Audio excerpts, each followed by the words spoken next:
साल 2020 ने अपने साथ कोरोना वायरस लेकर आया। कोरोना वायरस ने जो तबाही मचा रखा है उससे हम सभी मानव प्रजाति प्रभावित हैं। 3-4 महीने के लॉकडाउन के बावजूद कोरोना के बढ़ते केस में गिरावट आने की बजाय और ज्यादा उछाल आया है। कोरोना की वजह से कितनी मौतें हुई और हो रही हैं और कितनों की जिंदगी तबाह हो गई। और जब तक इस कोरोना का कोई वैक्सीन नहीं आया था तब तक ये कोरोना हम सभी के जान के लिए खतरा बना हुआ है। कोरोना से अफेक्टेड लोगों में रिकवरी रेट तो ज़्यादा है, पर बात यह भी है कि लोगों का कोरोना की वजह से जान भी जा रहा है।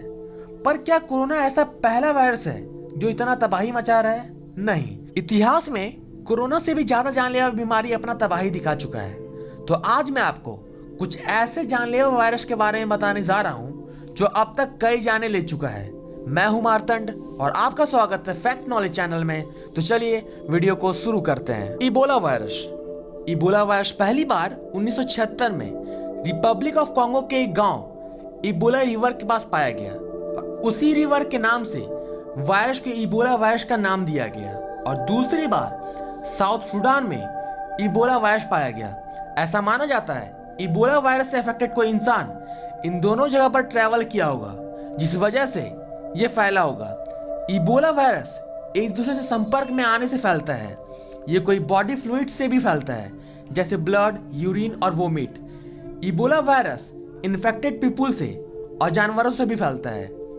इबोला वायरस में इंसान को स्टोमक, चेस्ट, जॉइंट्स और मसल में दर्द महसूस होता है। डिहाइड्रेशन का समस्या होता है, पसीना आता है, वोमिटिंग या खून वाला वोमिटिंग होता है, सर दर्द और आंख लाल हो जाता है।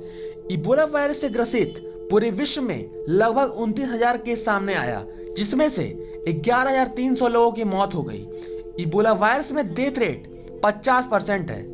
इबोला वायरस 6 कंट्रीज में अपना कहर दिखा चुका है: लिबेरिया, ग्विनिया, सीरा लियोन, नाइजीरिया, यूएस और माली। ये इबोला वायरस और कईयों की जान ले सकता था, पर इबोला वायरस शुरुआती लक्षण में ही पता चल गया था कि ये कोई नया वायरस है, जिस वजह से इस देश की सरकार ने रोकथाम करके इसे पूरे विश्व में फैलने से रोक लिया। इबोला वायरस का अब तक कोई स्पेसिफिक वैक्सीन नहीं आया है। Marburg virus. मार्बर्ग वायरस पहली बार 1967 में जर्मनी के एक लैब में वर्कर्स में फैला था। वो लोग युगांडा से लाए बंदरों के संपर्क में आने से मार्बर्ग वायरस की चपेट में आए और वहीं से ये वायरस आउटब्रेक हुआ था। मार्बर्ग वायरस इबोला वायरस से मिलता जुलता वायरस है, जिसमें इंसान को तेज बुखार, नाक मुंह कान से ब्लीडिंग, बॉडी ऑर्गन्स का फेल हो जाना, फिर जान चले जाना। मार्बर्ग वायरस एक दूसरे से संपर्क में आने से होता है। मार्बर्ग वायरस ने अब तक कितने लोगों को अफेक्ट कर चुका है, इसका कोई रिपोर्ट अब तक WHO द्वारा जारी नहीं किया गया है, पर WHO के मुताबिक मार्बर्ग वायरस का डेथ रेट 60 to 70% है। मार्बर्ग वायरस का भी इबोला वायरस की तरह अब तक कोई स्पेसिफिक ट्रीटमेंट नहीं आया है। Small pox.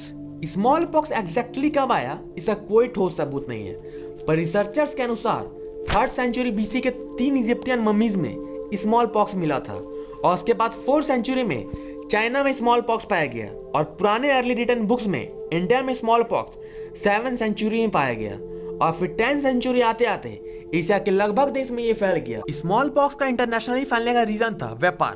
उस वक्त स्मॉल पॉक्स से इन्फेक्टेड 10 लोगों में से 3 लोगों का जान चले जाता था।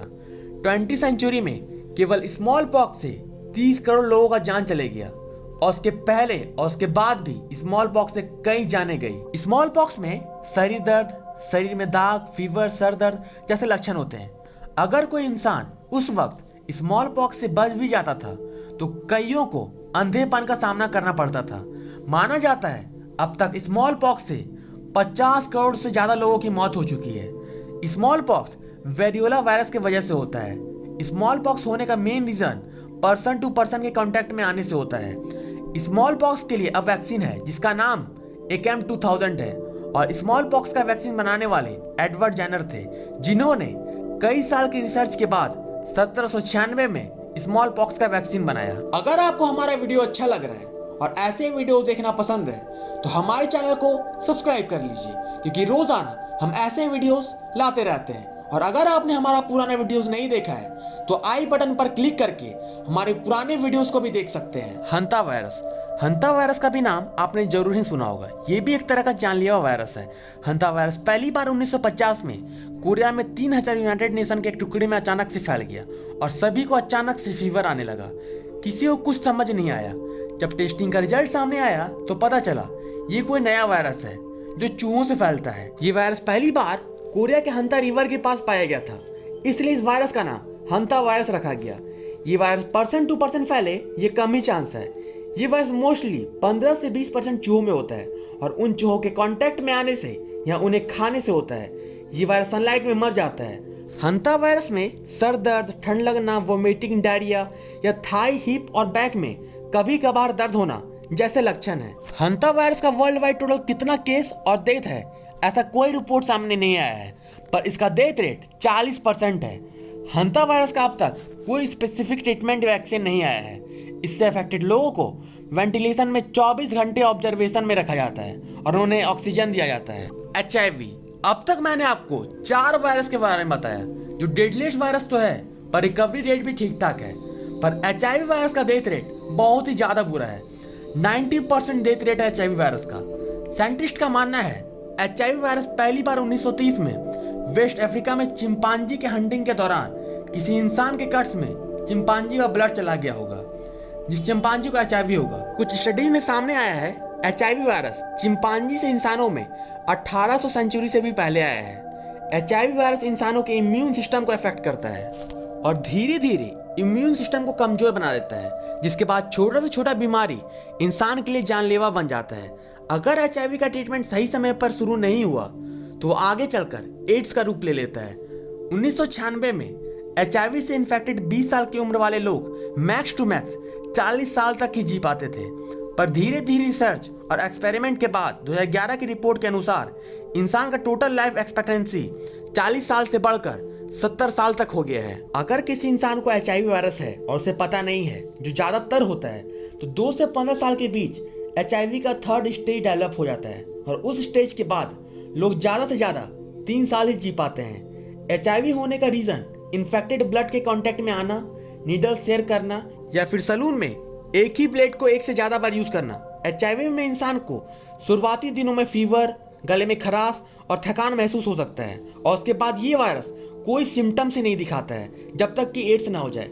एड्स में इंसान को वेट लॉस, फीवर या रात में पसीना जैसे लक्षण सामने आते हैं। अब तक HIV का ऐसा कोई ट्रीटमेंट या वैक्सीन तो नहीं है जिससे इंसान पूरी तरह से ठीक हो सके, पर ऐसे ट्रीटमेंट है जिससे HIV के असर को स्लो किया जा सकता है और HIV का ट्रीटमेंट काफ़ी ज़्यादा महंगा आता है जिसे आम लोग अफोर्ड नहीं कर सकते हैं। इंसान जब से धरती पर अस्तित्व में आया है तब से इंसानों का लड़ाई वायरस से चलते आ रहा है, पर एट लास्ट वायरस से लड़ने में इंसान कामयाब हो ही जाता है।